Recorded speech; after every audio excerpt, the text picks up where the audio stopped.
go, guys. Going through our 2026 issue of Kavaiola, the July edition. And we got a heavy one right here, guys. This article is called Budgeting Erasure, Defending Our AI and Political Status by Elizabeth. Our Lahui is once again under direct assault. The proposed fiscal year 2027 federal budget is the most sweeping and aggressive attempt to dismantle Native Hawaiian programs since Rice versus Cayetano in 2000, when the U.S. Supreme Court invalidated Hawaiian-only voting for the Office of Hawaiian Affairs, OHA. Far beyond a fiscal adjustment, this staggering $1.36 billion cut is a calculated maneuver to starve the resources sustaining our families and erase our political identity. The blueprint of erasure.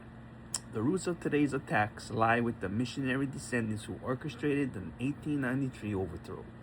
Desperate to protect their sugar profits and suppress Queen Liliuokalani's constitution, this oligarchy manufactured a moral panic, smearing a sovereign monarch to disguise an illegal coup. The blueprint was set: invent a false narrative to justify a theft. That 1893 blueprint never disappeared. It simply changed vocabulary. For over a century, this apparatus has weaponized U.S. law to maintain settler colonial control, beginning with the 1896 outlawing of Hawaiian language and the criminalization of hula. Today, this false narrative relies on hijacked civil rights language. By seeking to reclassify Kanaka Mo'ole as a domestic racial group, the government manufactures a legal loophole to use civil rights laws against us, framing resource theft as a pursuit of equality. The June 2026 lawsuit, Ryan versus Watson, already weaponizes the 14th Amendment to dismantle the Hawaiian Homes Commission Act, falsely framing our political trust rights as racial discrimination. Under this guise of equality, the calculated maneuver does not just cut social programs, it starts the mandatory trust pipelines that satisfy a federal fiduciary debt and protect our vested property rights. By designating us as a racial group, the administration legally locks Native Hawaiian health centers out of federal block grants, putting $27 million at risk. Our educational foundation remains similarly targeted. Although a fragile one-year reprieve was just secured for the $46 million Native Hawaiian education program, the budget still zeroes out $25 million for Native Hawaiian serving institutions and $3.6 million for career and technical education. This mirrors the exact theories weaponized against Kamehameha schools in OHA. The human cost, exiled in our homelands. The most visible failure of this settler colonial system is the severe housing crisis, forcing Kanaka Iwi onto the streets of their ancestral lands.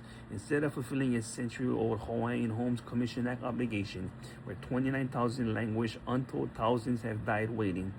When the Ryan lawsuit seeks to open leases to non-Hawaiians, the budget eliminates the $22.3 million Native Hawaiian housing block grant, freezing development. Slashes to the administration for Native Americans starve nonprofits, accelerating our people's coercive departure to the continent. This assault collapses the safety net for our beneficiaries. The sheer scale of this erasure is evident in the defunding of critical programs, slashing SNAP food stamps by $200 million and Medicaid by over $300 million. Ensures keiki go hungry and treatable illnesses become emergencies.